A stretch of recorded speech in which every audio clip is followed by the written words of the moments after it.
멍에는 쉽고 내 짐은 가벼움이라 하시니라. 아멘. 마태복음 11장 28절로 30절까지 경건에 이르는 길, 오늘은 온유라고 하는 제목으로 함께 말씀을 나누고자 합니다. 오늘 사실 이 본문은 물론 온유하고 겸손한 것에 핵심이 있긴 합니다만은 본문 보여주시면요, 수고하고 무거운 짐진 자들아, 이 수고는 사실 에덴 동산에 있을 때는 수고가 아니었습니다.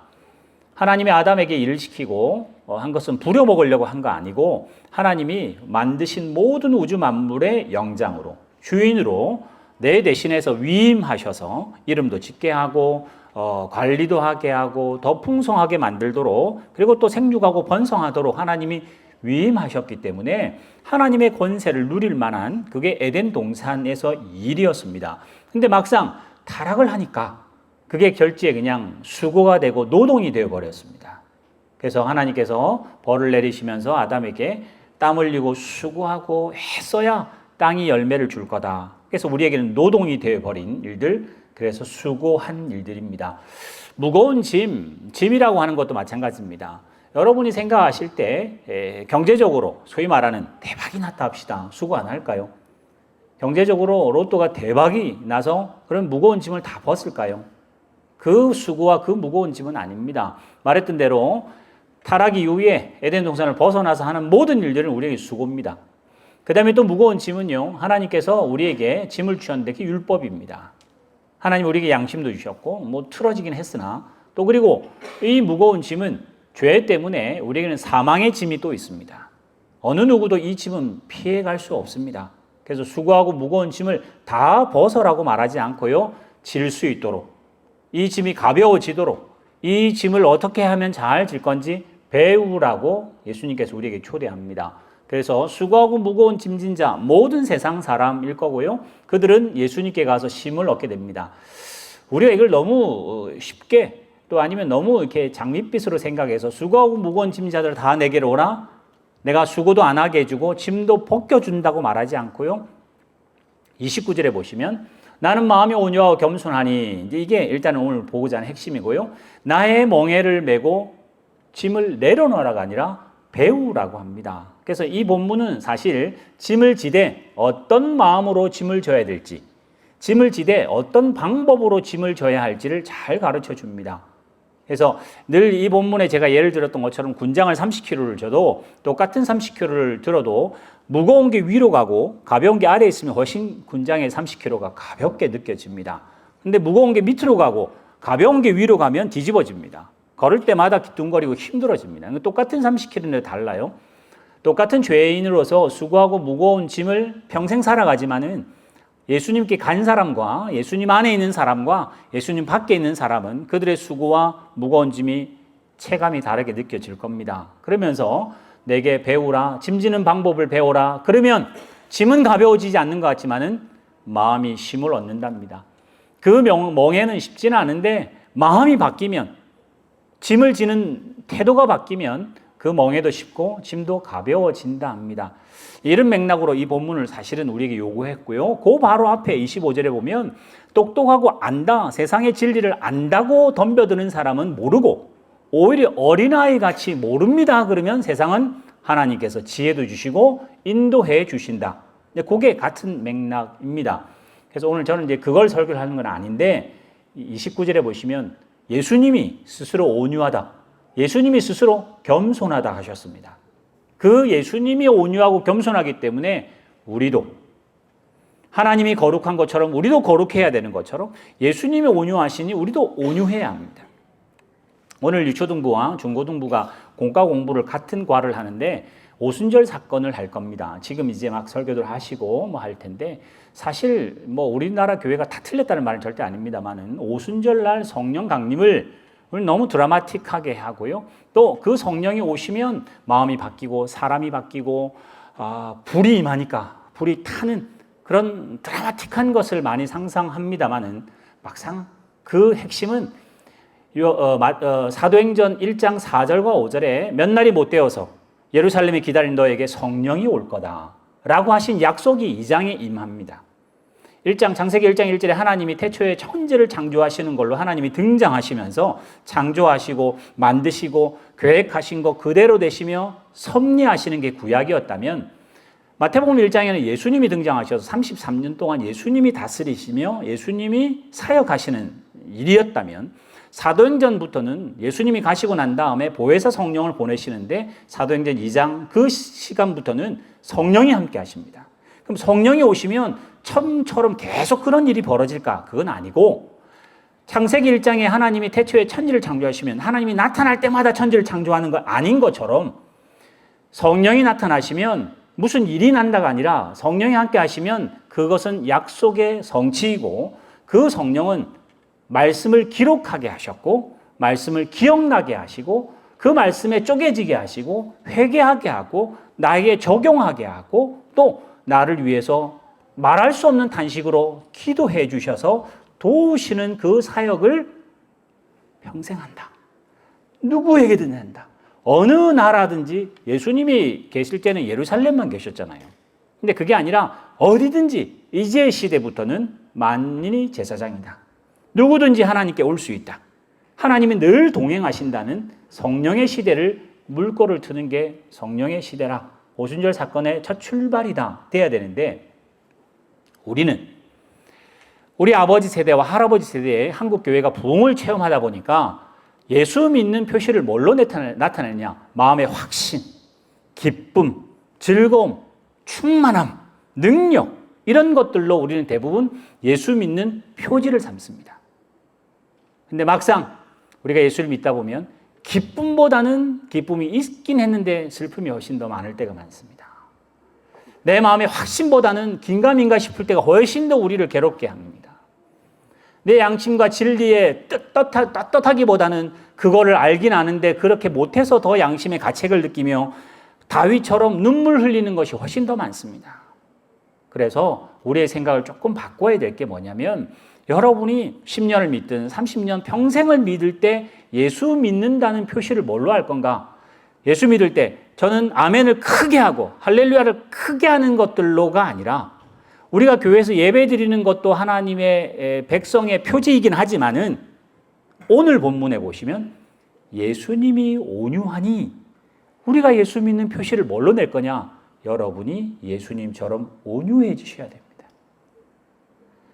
능력을 위해서 기도하고 은사 달라고 기도하고 부흥을 달라고 기도하고 능력을 달라고 기도할 수는 있지만은 대부분 우리는 온유함을 달라고 기도하지는 잘 않습니다. 예수님이 온유하신데 우리는 온유에 대해서 별로 관심이 없어요. 왜냐? 성경을 기록하는 이때에 마태복음 5장에 나오는 것처럼 온유한 자는 복이 있다라고 할 때 그 온유는 로마가 식민지를 억압하고 있는 이 이스라엘 백성 입장에서는 온유함은 비겁함 같습니다. 온유함은 힘 없음 같습니다. 온유함은 어쩔 수 없어서 당하는 입장입니다. 유하고 연약하고 보다는 유약하고 비굴하고 굴복할 수밖에 없는 상황이 온유에 훨씬 가깝게 느껴지기 때문에 예수 믿으면 왜 그렇게 되느냐? 예수 믿으면 능력이 있고 예수 믿으면 정복하고 예수 믿으면 온 세상을 그렇지 않다고 마태는 이야기합니다. 오늘 우리도 마찬가지입니다. 예수 믿으면 온유해 주셔야 합니다. 왜? 예수님이 온유하시기 때문에 그런데 우리는 온유에 별로 관심이 없잖아요. 그래서 오늘 나는 마음이 온유하고 겸손하니 단어부터 이야기하면 겸손은요 하나님인데 사람이 됐잖아요. 무한하신데 유한하님이 됐잖아요. 전능하신 하나님인데 창조주인데 죽어야 되잖아요. 그걸 겸손이에요. 온유는 뭘까요? 심판하실 수 있고 창조주고 기준이 되시고 벌을 내리실 수 있는 분인데도 불구하고 벌 유보하시는 거예요. 너가 말씀대로 안 살았다 한 칼에 벨 수 있는 그 자리에서도 내가 칼을 벨 수 있으나 이 칼 내가 뒤로 숨기겠다. 요한복음 8장에 나오는 현장에 가늠하는 여인 보고 내가 너 죄인이라고 말할 수 있으나 나도 너를 정죄치 않겠다 하시는 그게 사실은 예수님의 온유함입니다. 그래서 일단 다른 건 덮어두고라도 우리가 지금 가고 있는 것처럼 경건으로 가는 여러 과정 가운데 겸손이 첫 출발이었다면 마치 온유는 예수님의 그 성품을 닮아가는 하이라이트 같고 꽃과 같습니다. 그래서 앞으로 우리 교회는 부응하고 뭔가를 열심히 하고 뭔가를 두드러지게 나타낼 만한 자랑보다 우리 성도 한 사람 한 사람이 어제보다 오늘이 온유해지셨다고 평가받으셔야 합니다. 작년보다 우리 교회가 성도들 만나보니 온유해졌더라. 우리 교회 예배가 작년보다는 지금의 예배가 훨씬 더 좋더라. 그건 주관적일 수 있습니다. 우리끼리는 예배가 더 좋고 안 좋고를 평가할 수 있습니다. 그러나 예배는 하나님께 드리는 거니까 그거는 예수 잘 믿는 안 믿는 기준은 잘 안 될 겁니다. 예수님이 굳이 우리에게 잘 믿는다고 칭찬해 주신다면 어떻게 할 건가? 온유해지시기를 기도하시고 온유한 성품이 나에게뿐만 아니라 다른 사람에게 이 온유함이 묻어나도록 애를 쓰셔야 합니다. 그것은 온유와 겸손이 짝이 붙어 있죠. 제가 주보에 썼던 것처럼 온유함의 정답은 예수님이고 온유함의 끝장은 끝판왕은 그냥 예수님이십니다. 그 장면을 누가복음에 이렇게 표현을 합니다. 다른 본문 예수님의 모든 생애가 다 가능하겠습니다만은 십자가에서 해골이라 하는 곳에 이르러 거기에 예수를 십자가에 못 박고 두 행악자가 이러니 저러니 그러고 십자가 밑에서는 재판장이 대제사장이 서기관이 바리새인이 지나가는 행인이 여차여차 예수님께 욕을 합니다. 밑에 있는 군병들도 마찬가지입니다. 누구도 십자가에 있는 지금 예수를 두둔할 만한 용기도 없고 그럴 상황은 전혀 아닙니다. 그때 예수님께서 그 모든 자들을 보시면서 하시는 이야기, 하나님 저들을 사해 주시옵소서. 저들이 몰라서 저렇습니다. 우리는요, 저들이 몰라서 저렇습니다는 말도 잘 안 합니다. 정말 누군가가 나에게 피해를 줬는데 그 사람이 진짜 몰라서 그랬을 때도 우리는 화를 냅니다. 저 사람이 몰라서 저런 건데도 알고 그런 거는 말할 것도 없고요. 저 사람이 아는 거 요거밖에 안 돼서 나에게 덤볐는데 애기들이 나한테 뭐 그런다든지 전혀 모르는 애들이 그러면 몰라서 그러니까 귀여운 걸로 순진한 걸로 이렇게 봐줄 수 있잖아요. 우리는 잘 그렇게 안 합니다. 혹 말은 표현을 그렇게 안 해도 내 마음의 상처라고 생각합니다. 안갚음을 하고 싶은 능력만 있으면 하려고 합니다. 지금 예수님은 하나님이잖아요. 겸손하셔서 사람의 몸을 입긴 했지만은 지금도 그 십자가에서 뭔가를 한번 보여줄 수 있는 능력이 있으신 분이잖아요. 그런데도 예수님은 아버지여 저들을 사해 주시고 저들이 몰라서 저렇습니다. 내가 하나님인 줄 알면 저렇게 하겠습니까? 예수님의 그 답답한 심정과 그 온유한 심정은 이 본문으로도 이 본문을 다 우리가 해석할 수 없어요. 왜 우리가 예수님의 마음을 다 알지는 못하니까요. 그러나 우리의 인간관계를 보면 알 수 있잖아요. 우리는 얼마나 그릇이 작은지 오해하는 거, 그러니까 악한 감정으로 갖는 거는 접어두고라도 그분이 진짜 진심으로 한 건데 오해했다. 그럴 때도 우리는 용서가 잘 안 되잖아요. 예수님의 모든 생애가 그렇습니다. 하나 더 넘기셔서 디모데 본문 보여주세요. 그 바로 뒤에 나오는 본문. 아니 그 말고 디모데전서 6장.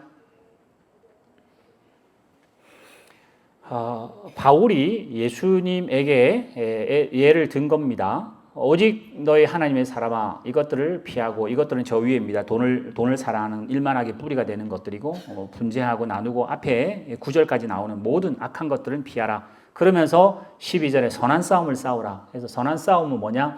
무기를 뭐 들었냐에 따른. 우리 지금 축구하잖아요, 그지? 내일 축구할 텐데 한국이 무슨 옷을 입는지 모르겠습니다. 홈이면 하얀색을 입고 어웨이 경기면 빨간색이나 파란색이나 다른 걸 입습니다. 어제 보니까 호주가 어웨이였는데 1대0으로 이겼더라고요. 유니폼을 파란색으로 입었더라고요. 자, 옷을 보면 아군인지 적군인지 알 수 있어요. 그지? 우리 오늘 보니까 아이들도 지금 응원하러 빨간 옷도 입고 오고 뭐 그런 것처럼 선한 싸움을 할 때 이 사람이 하나님 편인지 사탄 편인지 알 수 있어요. 뭘로요? 무기를 보면 알 수 있어요. 근데 선한 싸움을 싸우는 사람 무슨 무기를 들어야 되느냐? 의를 들어야 됩니다. 선한 싸움을 싸울 때 경건 들고 믿음 들고 사랑과 인내, 온유라고 하는 무기를 들어야 되는데 우리는 큰 목소리 나옵니다. 우리는 너 뭐 어디까지 배웠냐 그러면 너 나이 몇 살이냐 그러면 너 뭐 가졌냐 그럽니다. 우리는 싸울 때 말은 선한 싸움인데 기싸움을 합니다. 일단은 누르고 봐야 돼요. 근데 그럼 뭐라고요? 그러면 딴색이라고요. 다른 색.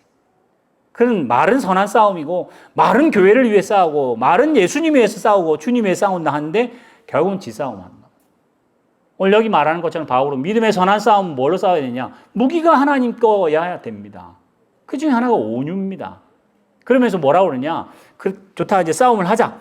뭐 거기 축구 경기를 할 때 뭐 5만 명, 6만 명 있잖아요. 그럼 관중들이 박수 치고 막 할 거 아니에요. 그죠? 그때 관중을 여기 바울은 둘을 두는데 하나는 13절에 만물을 살게 하신 하나님 앞에서 선한 싸움을 싸워야 합니다. 하나님의 뜻대로 싸워야 해요. 두 번째는 예수님 앞에서 싸워야 되는데 예수님은 어떤 예수님을 등장시키느냐? 본디오 빌라도 앞에서 증언하신 예수님이랍니다. 여러분 생각해 보십시오. 33년을 고생했다 할지라도 본디오 빌라도 앞에는요 예수님이 서 있고 예수님 뒤에는 예수 죽이자고 모든 유대인들이 다 몰려온 그 현장에서 예수님이 빌라도한테 삿대질을 하면서 내가 누군지 한번 보여주마 했으면 아마 다 뒤집어질 수 있는 찬스가 있을 텐데도 불구하고 예수님은 침묵하셨습니다. 여러분 온유라고 하는 단어는 말 자체가 벌써 부드럽잖아요. 그죠? 별로 글자가 각진 게 안 보이는 느낌이 들잖아요. 그럼 유약한 것 같은가요? 아니요. 온유한 거는요. 강한 사람만 할 수 있습니다. 약한 사람은 못합니다. 약한 사람은 할 수도 없습니다.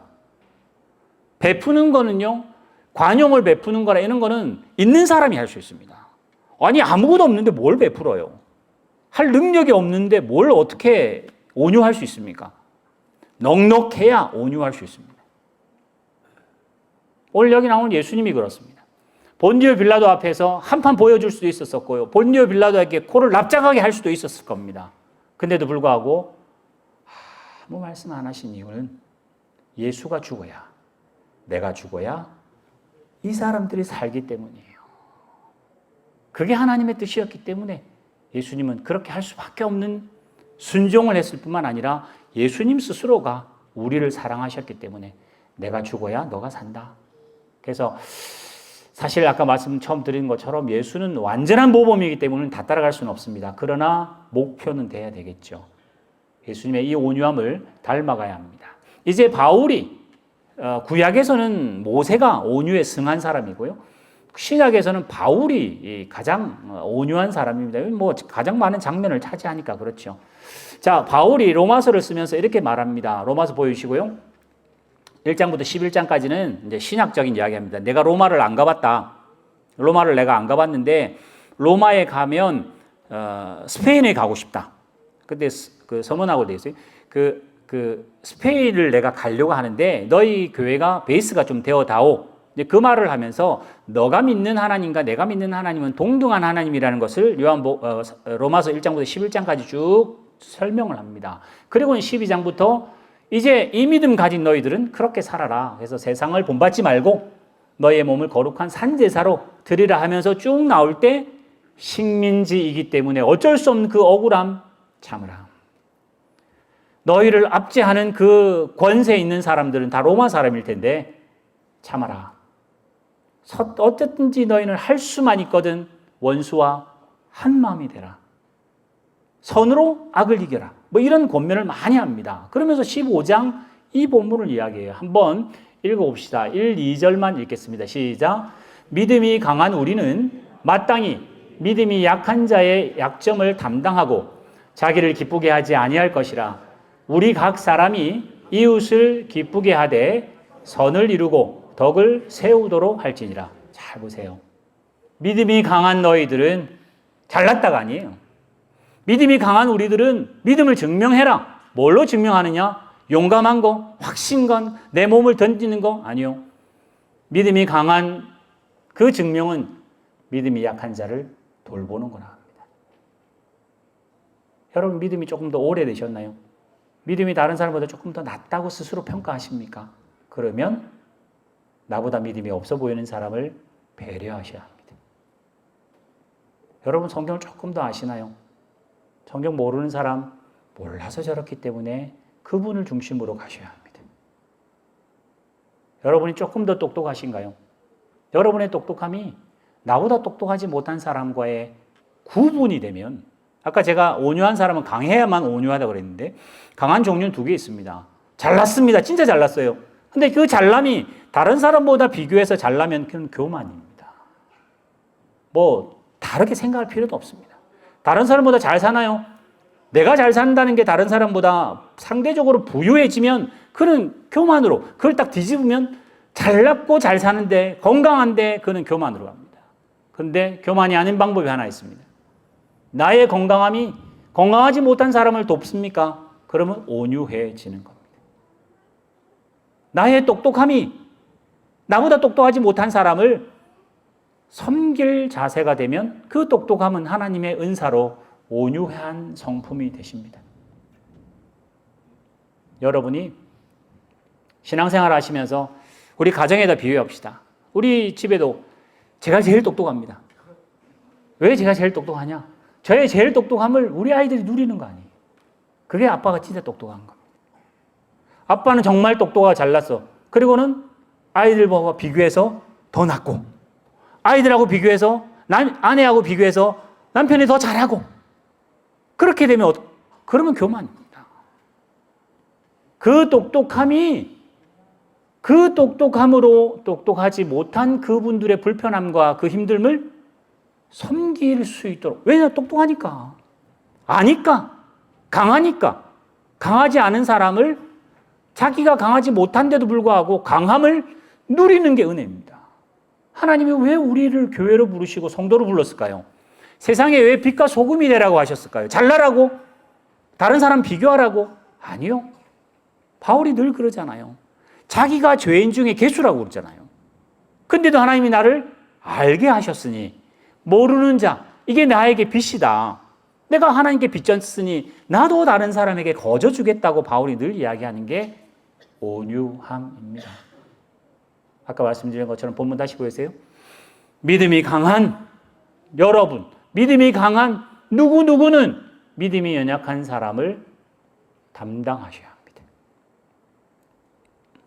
쩔뚝거리는 사람을 안고 가야 합니다. 업고 가야 합니다.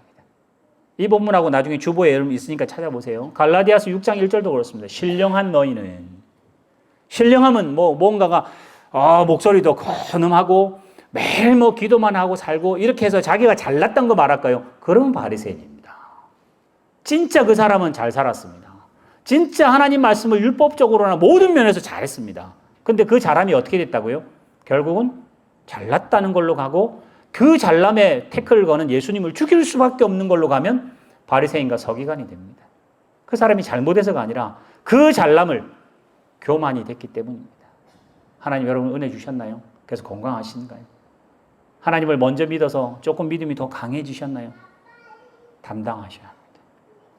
여러분이 먼저 오신 여러분들이 다른 사람에게 배려하셔야 합니다. 그래서 나의 먼저 아는 나의 살짝의 불편함이 다른 사람에게 넉넉함이 되도록 그걸 은혜라고 그렇게 표현을 합니다.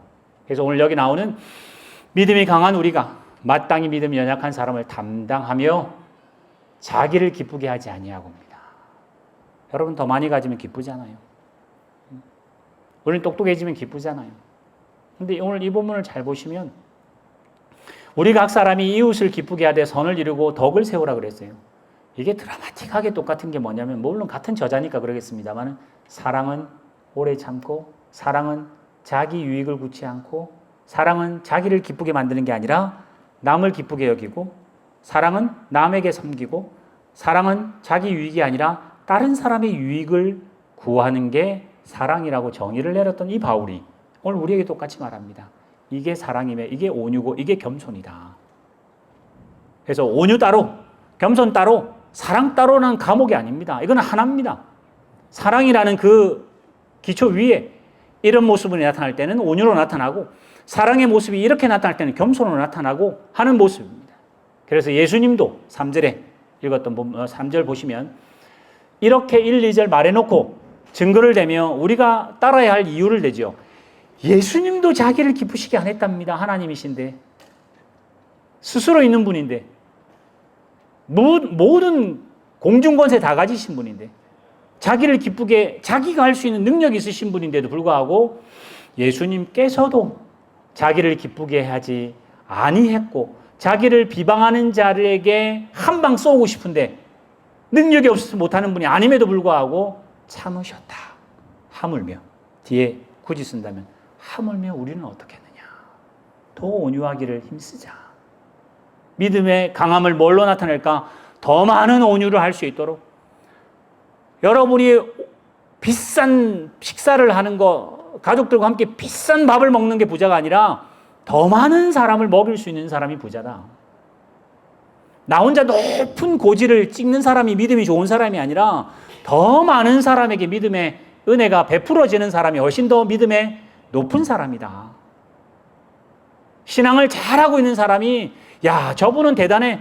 저분은 박수 받을 만해. 저분은 뭐 자타가 공인하고 우리 세상에서 쓰는 말처럼 저분은 그냥 뭐 예수 안 믿어도 천국 갈 사람. 뭐 그 말도 안 되는 이야기지만 칭찬할 때 그렇게 하는 거 아니에요. 칭찬할 때. 그런 칭찬받는 거는 어떤 면에서 뒤집어 보면 마태복음 7장에 나오는 것처럼 자기 상을 이미 받았는지 모르겠습니다. 우리도 그런 칭찬 받고 싶잖아요. 아, 저분은 참 좋으신 분이에요. 근데 그거는 온유에 자동적으로 따라오는 열매가 됩니다. 그 온유함을 맛본 사람들은 저분의 그 온유함을, 저분의 똑똑함과 저분의 믿음과 저분의 은혜들을 내가 맛보면 그분을 온유하다고 칭찬할 수 있을 거 아니에요. 나도 그분의 온유를 받았으니 이제 나도 나보다 연약한 사람에게 온유를 베풀기를 작정할 때 오늘 바울이 말했던 믿음의 선한 싸움, 점점 믿음이 강해지는 사람입니다.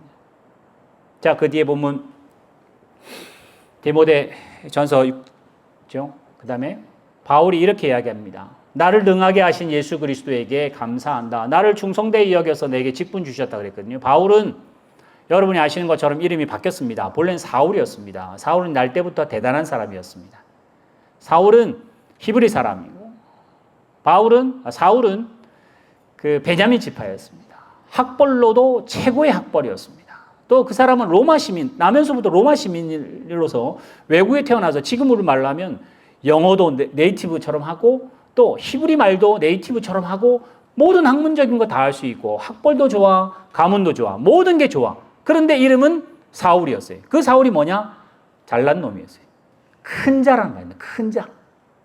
우리 이름을 작은 자로 짓기는 그렇잖아요. 그지? 그러니까 얘는 가문이나 출생부터 떡잎이 다르다는 것을 누구나 자타가 공인할 만한 사울이었는데, 그래서 자기는 하나님 믿는 게 너무나 분명했기 때문에 스데반을 죽여야만 되는 의분이 있었는데, 정말 예수님 딱 만나고 나서는 바울로 이름이 바뀌는데, 그 바울은 작은 자입니다.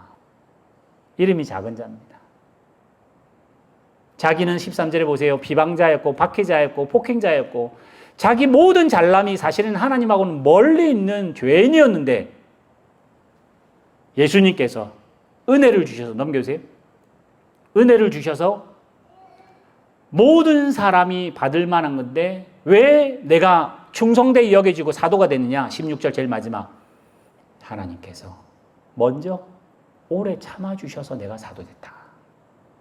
하나님이 나를 기다려주셔서 사도됐다. 내가 충성하고 쓸만해서가 아니라 하나님이 나를 기다려주고 또 기다려줘서 될 때까지 하나님이 기다려주셨는데, 그게 먼저 나에게 오래 참으사 후에 영생받을 사람들에게, 우리들에게 모범이 되라고. 무슨 모범이 되냐? 샘플이라는 거예요. 사울같이 저런 사악한 사람도 하나님의 종이 됐으니 너희들은 하물며 그러지 않겠느냐? 이 말입니다. 사울이었을 때 그 사울은 우리보다 훨씬 더 못하다는 걸 자기가 자타 공인하는 겁니다. 모세가 왜 승한 사람이었을까요? 온유해. 모세는 지도자 이러면 모세가 이꼴이 될 만한 대단한 지도자였는데 80세까지는 전혀 그런 말을 쓸 수 없었습니다. 시편 90편을 나중에 한번 보십시오. 인생이 연기 같다 그럽니다. 아침이 나오는 안개 같다 합니다. 인생이 얼마나 빨리 간지 화살같이 지나간답니다. 정말 한 줌도 안 되는 이 인생을 하나님이 권고하시고 인생이 뭐길래 하나님께서 나를 돌아보십니까? 하며 하나님이 누군지를 모세가 너무나 잘 알았기 때문에 자기를 비방하는 사람이나 이런 사람에게 반박하지 않을 수 있는 그 이유를 하나님에게서 찾았습니다. 그럼 자기는 위대한 지도자는 아니었거든요. 오늘 우리도 마찬가지입니다. 여러분의 성품이, 여러분의 성격이, 여러분의 인격이 덕을 쌓아서 온유해지는 게 절대 아닙니다. 우리는 하나님이 아까 성령 오순절 강림 그것처럼 성령이 여러분에게 임하셔서 나는 지금도 죄인이고 앞으로도 죄인일 텐데 하나님이 일체 비결로 기다려주시고 지금도 용서하시고 지금도 괜찮다 하시고 탕자의 아버지처럼 지금도 괜찮으니 와라 와라 하시면서 우리에게 은혜 주시는 걸 깨달으면 나에게 주신 은혜가 이런 것처럼 사실은 내 눈에 그렇게 보이는 사람, 내 눈에 나를 저렇게 태클 거는 사람, 나를 비방하는 사람일지라도 내가 그 사람을 비방할 수 없음이 하나님 앞에 온유함으로 나타납니다. 그래서 아까 제가 처음에 서두에 시작인 것처럼 우리 하성교회 성도들은 다른 걸로 예수 믿는다는 증명을 하시기보다 여러분의 말이 온유해지도록 하십시오. 혹시 누군가가 들어서 그 말이 온유하지 않은 단어라고 느껴진다면 그 말은 여러분의 인생에 지우려고 애를 쓰십시오. 이건 뭐 제 개인적인 사담입니다. 장로님이 제가 경상도 사람이니까 이제 그 이야기를 하시더라고요. 저희 이렇게 뭐 저만 그런지는 모르겠습니다. 경상도 사람들이 박살이라는 말이 그렇게 뭐 심한 말은 아닙니다. 근데 이제 장로님은 전라도 분이시니까 박살이라는 말을 굉장히 세다고 그러더라고요. 그래서 저희 아내한테 이야기를 했었어요. 그래서 박살이라는 말은 평상시에 잘 안 쓴다. 아, 그렇구나. 나는 이제 앞으로 이제 박살을 쓰지 말아야 되겠다. 지금 뭐 여러 번 썼지만 그런 말이에요. 박살 쓰고 안 쓰기 뭐가 중요하겠어요. 근데 나는 온유한 도구가 되려면 내 입에서 누군가가 상처받을 말은 빼는 게 온유입니다. 내 표정에서 그런 눈을 흘기면 빼는 게, 눈을 흘기려면 집에 가서 하시고 안 보이는 뒤에서 하시고 앞에서는 그 말 하지 마시고 앞에서는 얼굴을 관리하시고 이제는 더 나아가면 그분 위해서 기도할 수 있을 만한 믿음의 장성함이 필요합니다. 여러분, 대단한 헌신과 대단한 성과로 예수 믿는 믿음을 증명하려 하지 마시고 예수님이 온유하고 겸손하니 예수님 때문에 우리가 부자가 됐으니 본문 이제 마지막 한 번만 더 보고 마지막 본문 보여주세요. 우리 주 예수 그리스도의 은혜를 너희가 알거니와 예수님은 부유하신데 가난한 우리를 부자 되게 하기 위해서 예수님은 가난해졌답니다.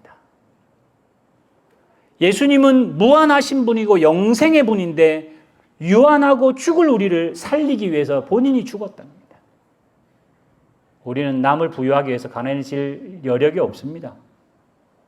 내가 부유해야 남도 부유하게 하지.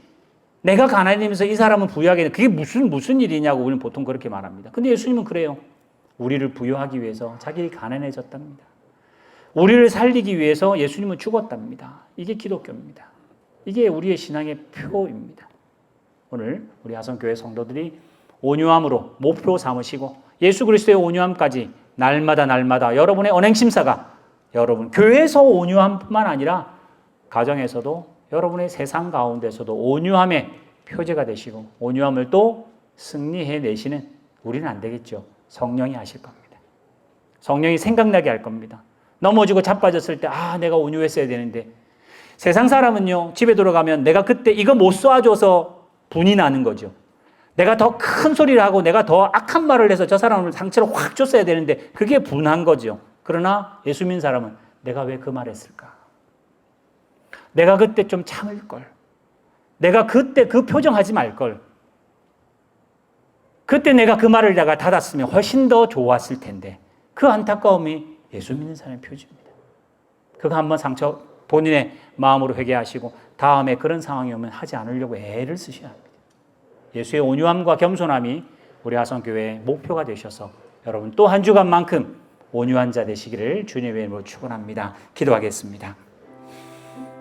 살아계신 하나님 아버지, 예수님은 온유하고 겸손하셔서 하나님인데 사람이 되셨고 죄 없으신데 죄인의 몸을 입으셔서 영생하시는 분인데 죽으셔서 우리를 살리시고 성도 되게 하시며 하나님의 자녀로 삼으셔서 이제 우리도 예수의 온유함과 겸손함을 배워가라 하십니다.